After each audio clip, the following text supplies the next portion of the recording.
This pumpkin chiffon tart is a celebration of its cake cousin, but in a lighter than air mousse form.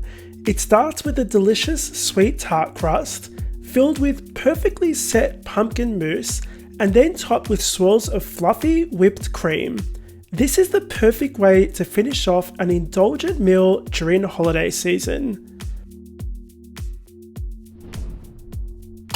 For this recipe, you'll need to make one of my sweet tarts, which you can find the recipe for on scranline.com. To begin the filling, you want to add some sugar, gelatin, cinnamon, and some salt to a medium-sized mixing bowl and give that a whisk.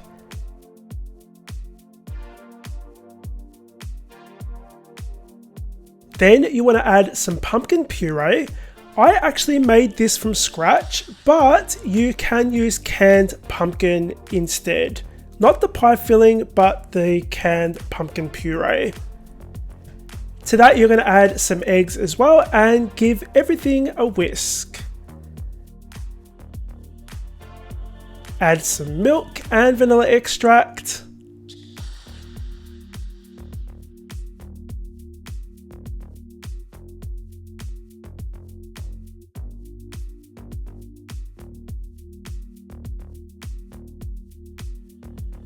This is going to go into a medium-sized saucepan and you're going to mix this on medium heat.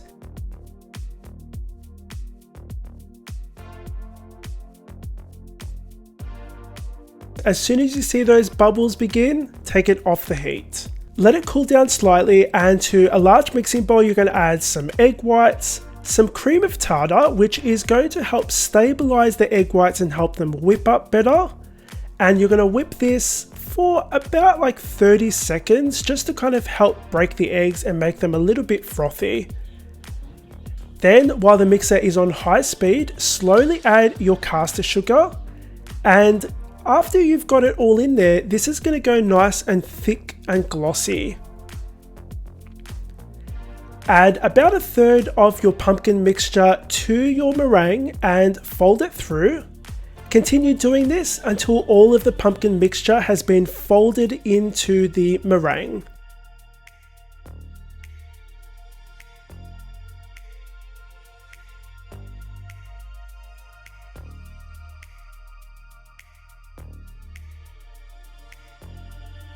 Pour that into your tart crust, and there's no baking required here, guys. The only thing you're baking is the crust, and then the filling just goes in the fridge to set.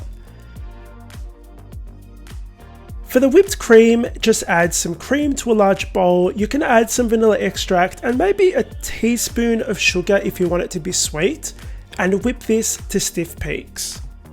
Now that our tart is set, you can transfer it to a serving plate, and then I've just fitted the end of a piping bag with a 6B piping tip, and I'm just going to pipe little swirls of cream on top to finish it off. All you need to do now, guys, is slice it up and serve it. And like I said, overindulgent meals during the holiday season, you want a nice light dessert to finish things off. And this is the answer. The recipe is on my website, scranline.com. Link for that is in the box below. Thank you so much for spending time with me in my kitchen today. And don't forget, I have savory recipes over on my new channel. Subscribe to that and support the channel. Have a lovely holiday season, and I'll see you next week on the Scran Line.